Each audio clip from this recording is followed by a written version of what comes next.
नमस्कार दोस्तों, अगर आपने हमारा चैनल सब्सक्राइब नहीं किया तो जल्द से जल्द कर लें। तो चलिए शुरू करते हैं आज की कहानी।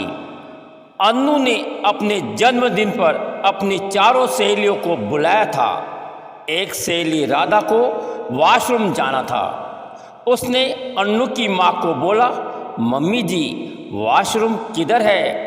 तो अन्नू की माँ को समझ नहीं आया कि राधा क्या बोल रही है। उसने बोला, बेटी क्या बोल रही हो? तो राधा ने फिर बोला, मुझे वॉशरूम जाना है, किधर है? तो अन्नू की माँ बोली, बेटी वॉशरूम क्या होता है? क्या सूसू करने जाना है क्या? तो राधा ने शर्माते हुए कहा, हाँ। तो अन्नू की माँ ने वॉशरूम की ओर इशारा करते हुए कहा, वो रहा। राधा जब वॉशरूम से बाहर आने के बाद अपनी सहेलियों को हंस हंस कर कह रही थी कि अन्नू की माँ को वॉशरूम का मतलब ही नहीं मालूम। अन्नू की माँ अनपढ़ है। ये बात अन्नू सुन लेती है। सभी सहेलियों के जाने के बाद अन्नू अपनी माँ को कहती है, माँ जब भी मेरी सहेलियाँ आए तो आप अंदर कमरे में रहा करो। आज तुम्हारी वजह से मेरी सभी सहेलियाँ हंसी उड़ा रही थी। ये बात अन्नू के पिताजी सुन लेते हैं। वो अन्नू को कहते हैं, बेटा कभी भी माँ की हंसी नहीं उड़ाती हैं। तुम्हारी माँ अनपढ़ है लेकिन समझदार है, और जो लोग समझदार होते हैं वो पढ़े लिखे लोगों से ज़्यादा समझदार होते हैं। अन्नू का 12th का रिजल्ट आ गया था। वो 97% से पूरी स्कूल में प्रथम आती है। इस खुशी में वो घर आती है लेकिन अपनी माँ को नहीं बताती है। वो अपने पिताजी को बताने को बेचैन रहती है, लेकिन पिताजी काम से लेट आते हैं। तब तक अन्नू सो चुकी होती है। दूसरे दिन अन्नू उठी तो अखबार देखा तो उसमें उसकी फ़ोटो छपी थी जिसमें लिखा था कि अन्नू पूरे राज्य में प्रथम आई। तो इस खुशी में अन्नू अपने पिताजी को सोते हुए उठाती और बोलती है, पापा पापा मैं पूरे राज्य में प्रथम आई। तो ये सुनकर पिता खुश हो जाता है और कहते हैं, अपनी माँ को ये खुशखबरी नहीं सुनाई?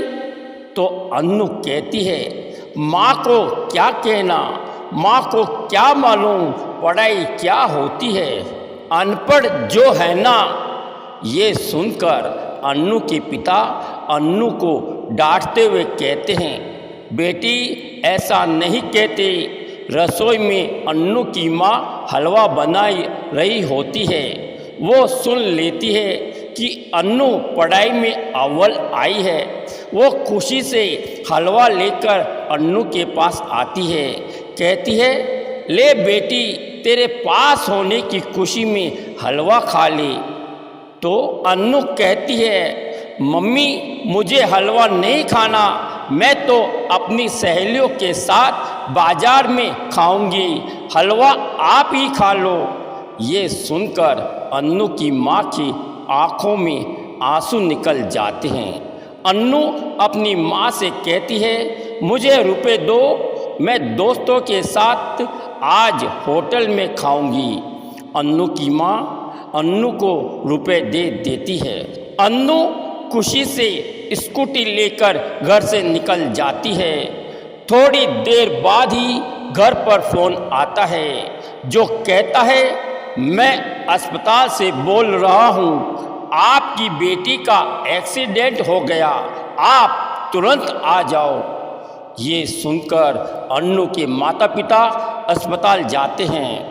वहाँ जाकर मालूम पड़ता है कि अन्नू को ब्लड की ज़रूरत है। अन्नू के ब्लड ग्रुप अस्पताल में उपलब्ध नहीं था। तो अन्नू के माता पिता ने अपना ब्लड देने की डॉक्टर को कहा। तो अन्नू का ब्लड ग्रुप अन्नू की माँ से मिलान कर जाता है। लेकिन डॉक्टर कहते हैं कि अन्नू की माँ काफ़ी कमज़ोर है, अगर खून लिया तो जान भी जा सकती है। तो अन्नू की माँ कहती है, मेरे शरीर में जितना भी खून है वो मेरी बेटी को दे दो। तो इस बात पर डॉक्टर अन्नू की माँ का खून ले लेते हैं, लेकिन डॉक्टर की गलती की वजह से खून की बोतल टूट जाती है। डॉक्टर घबरा जाते हैं, अगर अन्नू को सही समय पर खून नहीं मिला तो अन्नू की जान भी जा सकती है। अन्नू की माँ डॉक्टर को कहती है, आप तो मेरा खून ले लो, अगर मेरी बेटी बच सकती तो मुझे कोई ऐतराज़ नहीं चाहते हुए भी डॉक्टर को अन्नू की माँ का खून लेना पड़ता है। जैसे ही खून ले लिया जाता है तो अन्नू की माँ की तबीयत खराब होने लगती है, हार्ट रेट कम होने लगती है, बीपी कम होने लगता है और कुछ ही देर में अन्नू की माँ का निधन हो जाता है। लेकिन डॉक्टर ये बात किसी को नहीं बताते हैं। वो तुरंत जो खून अन्नू की माँ से लिया था वो खून अन्नू को चढ़ाते हैं। खून चढ़ने के बाद अन्नू की जान बच जाती है। अब डॉक्टर अन्नू के पिताजी को बताते हैं कि ज़्यादा खून लेने की वजह से आपकी पत्नी की डेथ हो गई। ये सुनकर अन्नू के पिताजी की आंखों में से आंसू निकल जाते हैं। थोड़े समय बाद अन्नू को होश आता है। वो देखती है पापा उसके पास उदास खड़े हैं। उसने अन्नू को कहा, आज तू जिंदा बच गई, ये तेरी किस्मत है। खून नहीं मिल रहा था तो तेरी जान बचाने के लिए तेरी अनपढ़ गंवार माँ ने खून दिया, लेकिन तू जानती है तेरी माँ को खून की कमी थी। उसने अपने शरीर की आखिरी बूंद तक दे दी। जैसे तुझे खून दिया वैसे ही वो संसार छोड़कर चली गई।